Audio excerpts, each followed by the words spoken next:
All right, welcome back to Kill a Mockingbird, Chapter 1. This is the third video for Chapter 1. And we're picking up on page 13. But one thing I wanted to make sure that we had was in our reader's logs, you can add any vocabulary or any of these skills to your reader's log. And we can add anything that we've read, especially plot points, to our plot summary. And I think something we need to make sure that we have in our plot summary is that this chapter tells us about Boo Radley's history. And you can fill that out more if you like. Let's pick up on page 13. But there came a day, barely within Jem's memory, when Boo Radley was heard from and seen by several people, but not by Jem. He said Atticus never talked much about the Radleys. When Jem would question him, Atticus' only answer was for him to mind his own business and let the Radleys mind theirs. They had a right to. But when it happened, Jem said, Atticus shook his head and said, So Jem received most of his information from Miss Stephanie Crawford, a neighborhood scold, who said she knew the whole thing. According to Miss Stephanie, Boo was sitting in the living room cutting some items from the Macomb Tribune to paste in his scrapbook. His father entered the room. As Mr. Radley passed by, Boo drove the scissors into his parents' leg, pulled them out, wiped them off his pants, and resumed his activities. Mrs. Radley ran screaming into the street that Arthur was killing them all. But when the sheriff arrived, he found Boo still sitting in the living room cutting up the Tribune. He was 33 years old then. I thought I'd look up some pictures of Boo Radley. And I don't know about these safety scissors. He probably used better ones. Here he is eating the squirrel. See how his hands are blood-stained?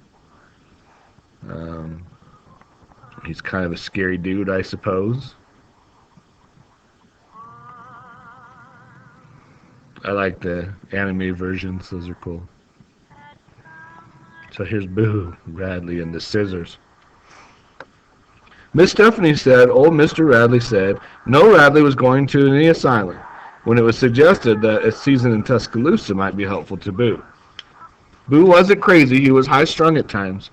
It was all right to shut him up, Mr. Radley conceded, but insisted that Boo not be charged with anything. He was not a criminal. The sheriff hadn't the heart to put him in jail alongside Negroes, so Boo was locked in the courthouse basement. Boo's transition from the basement to back home was nebulous in Jem's memory.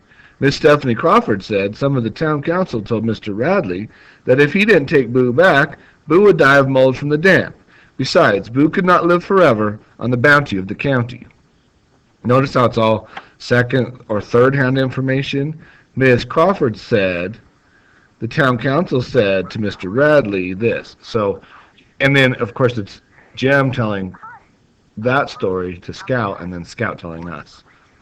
Scout can repeat what she hears pretty well, but I'm not sure she understands it. Nobody knew what form of intimidation Mr. Radley employed to keep Boo out of sight, but Jem figured that Mr. Radley kept him chained to the bed most of the time.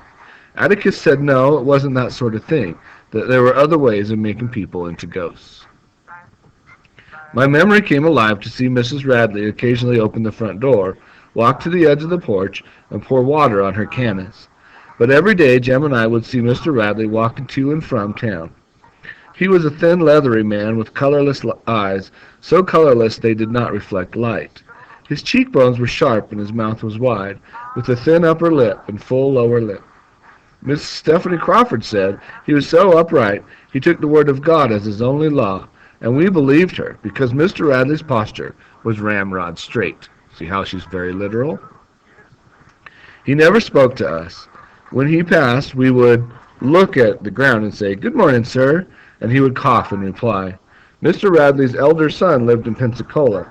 He came home at Christmas, and he was one of the few persons we ever saw enter or leave the place. From the day Mr. Radley took Arthur home, people said the house died. But there came a day when Atticus told us he'd wear us out. if we made any noise in the yard, and commissioned Calpurnia to serve in his absence if she heard a sound out of us. Mr. Radley was dying. He took his time about it. Wooden sawhorses blocked the road at each end of the Radley lot. Straw was put down on the sidewalk. Traffic was diverted to the back street. Dr. Reynolds parked his car in front of our house and walked to the Radleys every time he called. Jem and I crept around the yard for days. At last the sawhorses were taken away, and we stood watching from the front porch when Mr. Radley made his final journey past our house. "There goes the meanest man ever God blew breath into," murmured Calpurnia, and she spat meditatively into the yard. We looked at her in surprise, for Calpurnia rarely commented on the ways of white people. The neighborhood thought when Mr. Radley went under, Boo would come out, but it had another think coming. Boo's elder brother returned from Pensacola and took Mr. Radley's place. The only difference between him and his father was their ages. Jem said Mr. Nathan Radley bought cotton too. Mr. Nathan would speak to us, however, when we said good morning, and sometimes we saw him coming from town with a magazine in his hand. The more we told Dill about the Radleys, the more he wanted to know. The longer he would stand hugging the light pole in the corner, the more he would wonder. "Wonder what he does in there," he would murmur. "Looks like he'd just stick his head out the door." Jem said, "He goes out all right when it's pitch dark." Miss Stephanie Crawford said she woke up in the middle of the night one time and saw him looking straight through the window at her, and his head was like a skull looking at her. "Ain't you ever waked up at night and heard him, Dill? He walks like this." Jem slid his feet through the gravel. "Why do you think Miss Rachel locks up so tight at night? I've seen his tracks in our backyard many a morning, and one night I heard him scratching on the back screen, but he was gone time Atticus got there."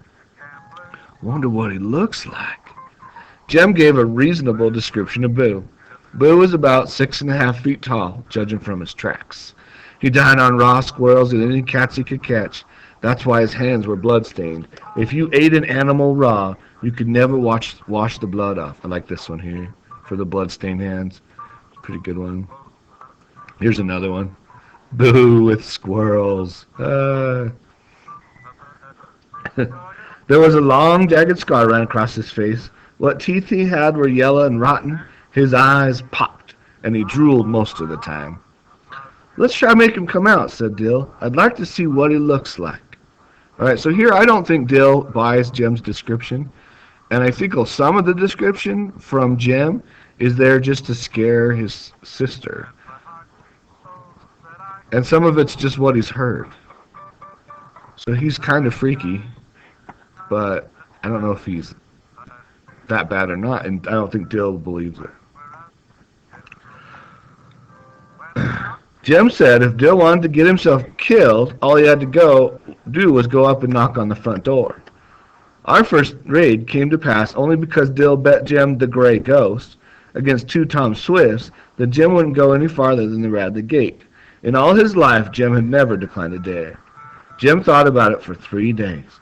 I suppose he loved honor more than his head, for Dill wore him down easily. "You're scared," Dill said the first day. "Ain't scared, just respectful," Jem said. The next day, Dill said, "You're too scared even to put your big toe in the front yard." Jem said he reckoned he wasn't. He'd cross the Radley place every school day of his life. "Always running," I said. But Dill got him the 3rd day, when he told Jem that folks in Meridian certainly weren't as afraid as the folks in Macomb, and that he'd never seen such scary folks as the ones in Macomb. This was enough to make Jem march to the corner, where he stopped and leaned against the light pole, watching the gate hanging crazily on its homemade hinge. "I hope you've got it through your head that he'll kill us, each and every one, Dill Harris," said Jem, when we joined him.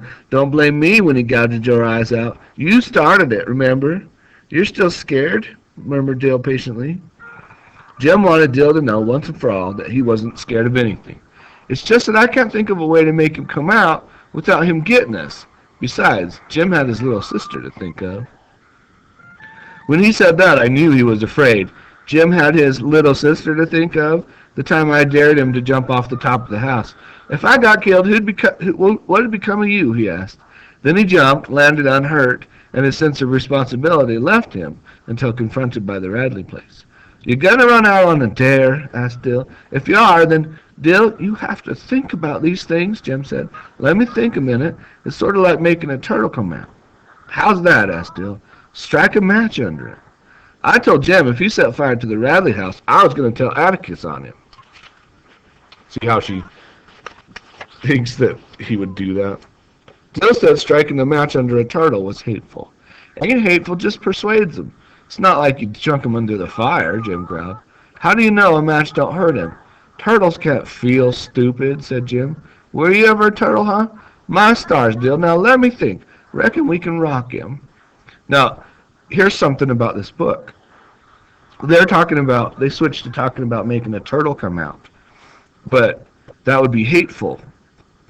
You would have to coerce him in a bad way. And then they're switched right back to trying to get Boo to come out. And what they don't realize is that the same thing would happen. Making Boo Radley come out is just as hateful as making a turtle pop his head out with the match. What about this one right here? This guy's scary. Alright. Jim stood and thought so long that Dill made a mild concession. I won't say you ran on a dare, and I'll swap you to Gray Ghost if you just go up and touch the house. Jim brightened. Touch the house, that all? Dill nodded. Sure, that's all now. I don't want you hollering something different the minute I get back. Yeah, that's all, said Dill. He'll probably come out after you when he sees you in the yard, then Scout and me'll jump on him and hold him down till we can tell him we ain't going to hurt him. We left the corner, crossed the side street that ran in front of the Radley house, and stopped at the gate. Well, go on, said Dill. Scout and me's right behind you. I'm going, said Jim. Don't hurry me. He walked to the corner of the lot, then back again, studying the simple terrain as if deciding how best to effect an entry, frowning and scratching his head. Then I sneered at him. Jim threw open the gate and sped to the side of the house, slapped it with his palm, and ran back past us, not waiting to see if his foray was successful. Dill and I followed on his heels, safely on our porch, panting and out of breath. We looked back. The old house was the same, droopy and sick, but as we stared down the street, we thought we saw an inside shutter move. Flick, a tiny, almost invisible movement, and the house was still. Alright, so let's add. We got Boo Radley's history, and then at the end of this chapter, we have Jim slaps the Radley house on a dare from Dill. And one thing to think about is Dill is in this book to make those kids do things they wouldn't do, be more curious.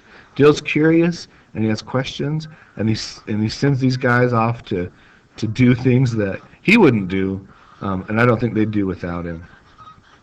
All right, so let's look at study questions. Study questions here on the left. The answer should be on the plot summary. So when we look at this, one of our notes is Jim broke his arm. What started it all?